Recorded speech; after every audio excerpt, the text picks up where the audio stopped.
بسم اللہ الرحمن الرحیم۔ محترم ناظرین، ایک دفعہ کا واقعہ ہے کہ ایک شہر میں ایک عورت رہتی تھی جس کا خاوند وصال کر گیا۔ اس کے خاوند کے ورثہ میں صرف 3 درہم تھے۔ اس بیوہ کو کافی مشکلات کا سامنا کرنا پڑ رہا تھا۔ اس نے وہ 3 درہم پکڑے، بازار میں جا کر ایک اون دیکھا۔ وہ اون اسے بہت پسند آیا تو وہ اس کو خرید کر گھر لے آئی۔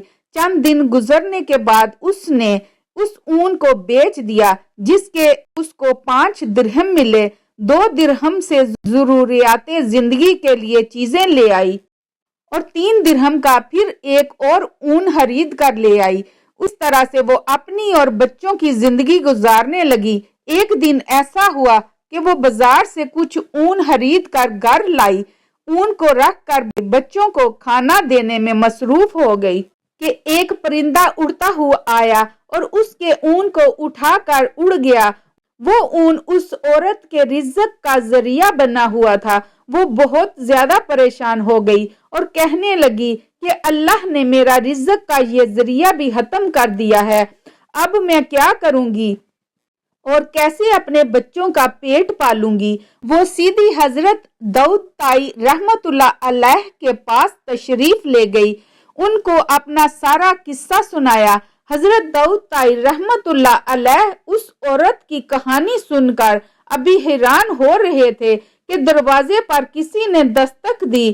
دروازے کو کھولنے پر 10 آدمی کھڑے تھے۔ آپ نے ان آدمیوں سے پوچھا کیا بات ہے؟ انہوں نے بتایا کہ ہم سمندر میں سفر کر رہے تھے کہ اچانک ہماری کشتی میں چھوٹا سا سوراخ ہو گیا اور کشتی میں پانی بھرنے لگا۔ ہمیں اپنی موت یقینی ہو گئی تھی۔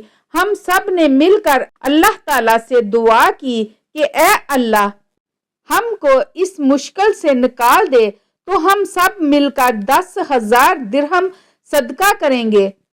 ہم اللہ تعالیٰ سے یہ دعا کر رہے تھے کہ ہماری کشتی میں کسی پرندے نے اون کا ایک گولا پھینک دیا۔ ہم نے اس اون کے گولے کی مدد سے کشتی کے چھوٹے سے سوراخ کو بھر دیا اور اس کے اوپر صندوق رکھ دیا۔ اللہ اللہ کر کے ہم کنارے پر پہنچ ہی گئے۔ اس طرح ہم اس مشکل سے نکل کر آپ کے پاس یہاں آ گئے ہیں۔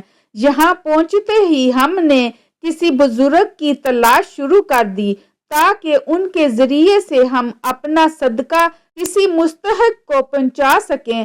ہم کو یہاں کسی کے بارے میں علم نہ تھا کہ ہم نے کسی سے ایک بزرگ آدمی کا نام دریافت کیا تو انہوں نے آپ کا نام ہمیں بتا دیا، اس لیے ہم سب آپ کے پاس آ گئے ہیں۔ یہ لیں 10,000 درہم اور جس کو آپ ان کا مستحق سمجھیں اسے یہ رقم عطا کر دیں۔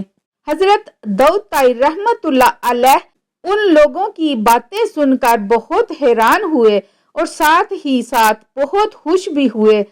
حضرت داؤد طائی رحمت اللہ علیہ نے 10,000 درہم پکڑے اور پاس ہی بیٹھی اس عورت کو دے دیے اور اس سے کہنے لگے کہ دیکھو اب بتاؤ کہ ہمارا رب رحم دل ہے یا ظالم ہے؟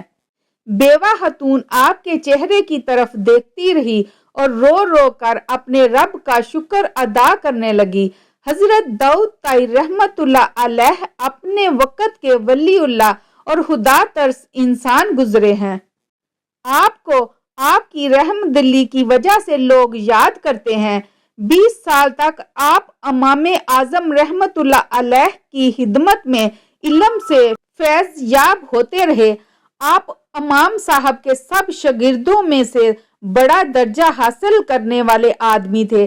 جب حضرت امام محمد رحمت اللہ علیہ اور حضرت امام یوسف رحمت اللہ علیہ کا کسی مسئلہ کو لے کر اختلاف پیدا ہو جاتا تھا تو آپ سے اس مسئلہ کا حل دریافت کر لیا جاتا تھا۔ آپ کا شجرہ نسب حاتم طائی سے جا کر ملتا ہے۔ آپ 21 صفر 47 ہجری کو ملک شام میں پیدا ہوئے۔ آپ نے زیادہ زندگی کوفہ میں بسر کی۔ پھر آپ خواجہ حبیب رائی کے پاس آئے، یہاں ان کے ہاتھ پر بیعت کر لی۔ یاد رہے کہ حضرت حبیب رائی حضرت حسن بصری